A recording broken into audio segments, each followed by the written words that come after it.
Today's Tuesday, January 21st. Like I said, at the technical quorum, we have one bill on the agenda. That's Bill 2020-115 by Councilman Glover. It amends the Metro Code to require a security plan for parking structures to be constructed in close proximity to a stadium, arena, or racetrack. Do you have a motion? So moved. Second. All right, and there is an amendment on there. So, Councilman Glover, do you want to explain your amendment? Okay, wait a minute. I believe it's a housekeeping amendment. Okay.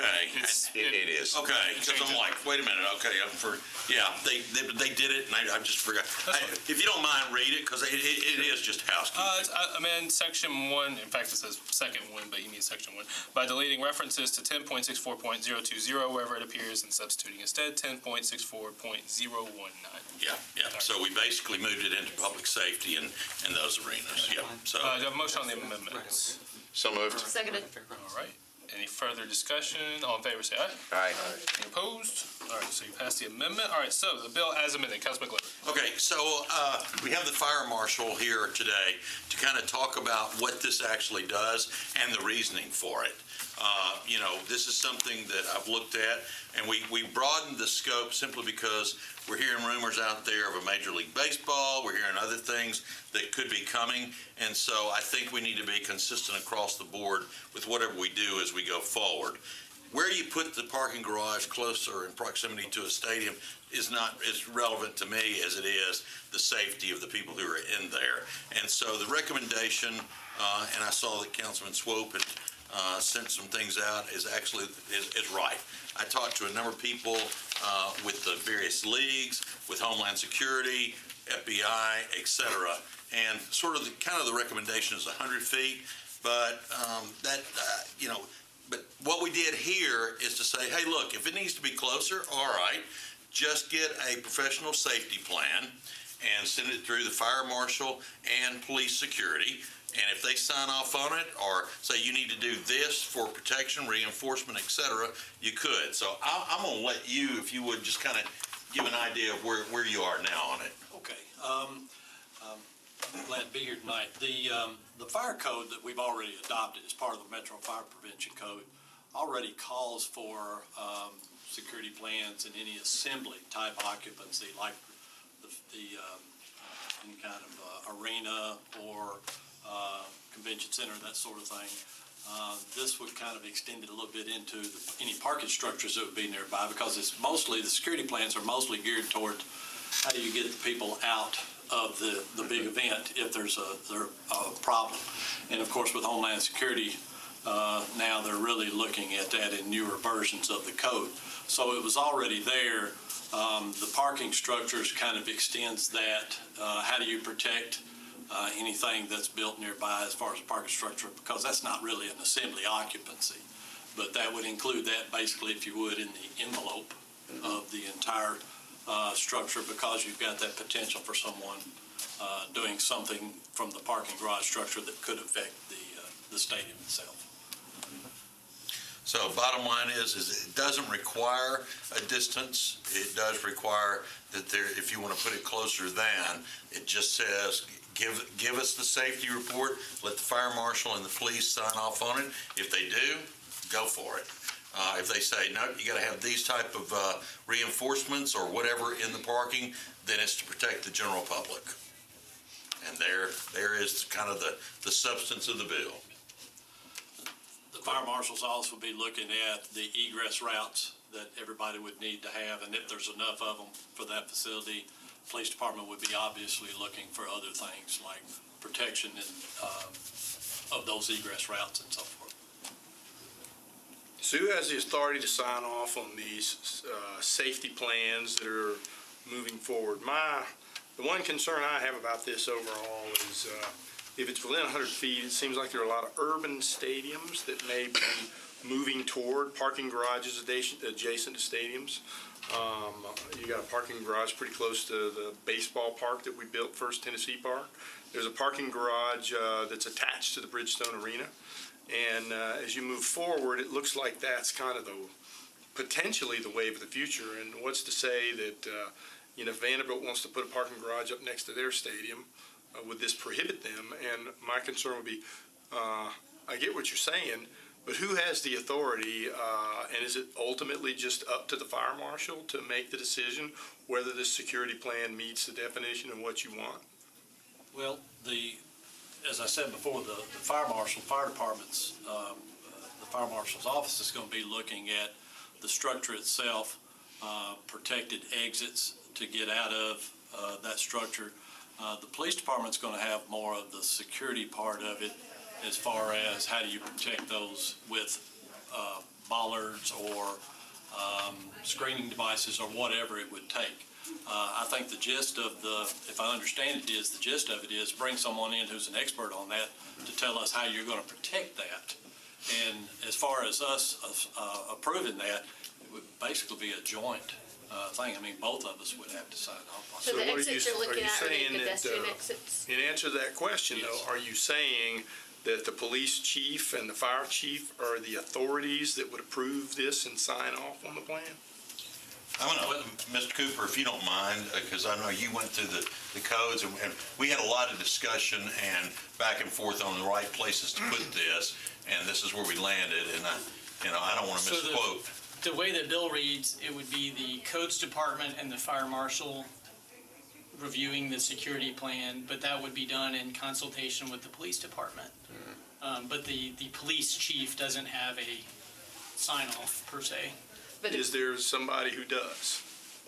It would be the fire marshal and codes But according to the fire before they marshal, issue the permit. he said his exits he's looking at are pedestrian exits, not vehicular exits, correct? Well, that's true, but that's what what our job is to protect the pedestrians. Right. And we're not trying to protect the area where the vehicles are, but the people that are in the vehicles. Right. So we just want to make sure that when they present this, that they've taken into account anything that could be. I'll give you an example. If you look at some of the concourses of the football stadium and then, all the vendors come in, our job is to go through there and make sure that we've got clear paths so that the vendors aren't encroaching out into that when they're selling all of their wares. Right. So we look at those on a regular basis anyway. We're always doing that. And so this would just to help protect that by taking into account the fact that now vehicles can be used to bring into a parking garage and park near the arena or something like that. And we take into account what if, basically, if they come in and they've put all kinds of explosives in there, how would that affect exits getting out of that stadium? And let me just also add, this doesn't make you build far enough away. It just says if you're going to build closer, that there be safety components involved to protect the general public. Right, I understand that. I just want to know who has the authority to sign off on, because I hear what you're saying about that, but, the last place I'd want to park is in a facility that's attached to and adjacent to an arena, unless I have somebody who's disabled with me. And I had that experience once at Bridgestone Arena, and was very grateful for the fact that I could drop her off with her wheelchair right there at the door, so that there was not any other kind of issues, and we could park right there next to it. So, I'm just concerned about unintended consequences associated with this. Do you have similar processes? This lays out for particular uses. Do you have similar processes for other buildings that are publicly accessible? With every assembly occupancy, and there's, I believe it's anything more than 1,000 persons, I believe is the threshold level there. We're always looking at what are their plans for what happens if there's it starts out obviously as if there's a fire, but now we have to look at everything. We look at the schools now for active shooter type scenarios and how do we protect those kids. It changed the code, and that's just one example. We used to say you can't lock the doors. And now we've had to rethink that and say, well, if you're going to lock the doors, let's do it this way. And so we work in conjunction with them to just protect the pedestrians. And who reviews plans like that? Fire marshal's office does it, and the codes department both. The egress of a building is part of both the building codes and the fire codes. As a matter of fact, they're the same chapter in both the building code and the fire code. And the other thing, let me just add, if I may, very quickly, and John, correct me if I'm wrong, planning really did, originally this was going to kind of go through planning said this is really not our dish. It should be codes and the fire marshal, so that's why the change was made in this. That's what. Thank you. And just to clarify, nothing changes as far as who has to sign off on things right now. Correct? We're already doing this sort of thing for those assembly items. Codes and fire marshal already have final say on all of this. All this is doing is basically defining it a little better and saying, listen, if you're going to do this, if you're going to build something right on top of something else, let's be thoughtful about how we do it. Bridgestone is a completely monitored parking lot. I mean, there's somebody Right, it's there got all the time. dogs in there, It's full totally. security. Same way with every other parking lot that's within 100 feet of anything. So it begs the question, if we're already doing this, then why do we need this bill? Just to make sure that as we move forward and we're looking at new baseball stadiums and football stadiums and soccer stadiums, and the list goes on and on and on and on and on, that we have something in place to where we're not having to retroactively go back and change something. I would rather err on the side of public safety. Councilmember, how does this affect, I guess, existing facilities that might expand in the future? I don't think it does. If you need a permit to build a structure for your garage, which would include an expansion, so it's the permit requirement is what triggers it. So let's say the Titans come and say, hey, we want to do more structured parking around. That permit would then trigger that review. The NFL already has a standing policy Right. of nothing built within 100 feet of the stadium, period. I don't care where you're at in the world. NHL has the same one, only it's 300 feet. Exceptions like Bridgestone, where it's a fully secured parking lot. NBA has the same thing. I think it's 200 feet. I mean, 100's kind of the minimum in all this when you look at the three major sporting organizations out there. Council, I'll ask, how does this affect the proposed MLS stadium? The plans for one of the mixed-use sites includes a garage that would be within 100 feet. So they would be required to hire a consultant, which I know for a fact that they've already done that, to prepare a safety plan that would then be submitted to fire marshal and codes. Yeah, to be clear, if I may, it doesn't prevent them building it 20 feet from the entrance. All it does is it says, okay, how do we handle emergencies? That's correct. That's what I thought. But is that not already, has that not already been taken into consideration with the SP? You got enough without me? I think what this is going to do is, instead of us just looking at the assembly occupancy itself, it's going to include parking garages within that threshold as well as part of the overall index, where we wouldn't normally have thought about the parking garages.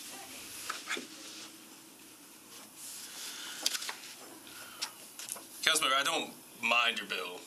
I think I have questions based on just the past iterations of it. What I would request, if we can do a one-meeting deferral on it, because I'd like to get, I think the clarity that I'm missing, and maybe some other members are, is the approval process. Because if the approval process is how you're describing, I don't think there's I don't have a problem with that, because this is not designed to be a hindrance. It is literally designed to protect the general public. And again, I'm going to emphasize what Councilman Swope said. It doesn't say you have to build it 100 feet away.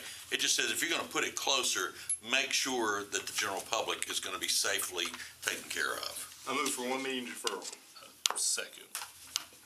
Any discussion on the motion? All in favor, say aye. Aye. Any opposed? No. Councilman Swope.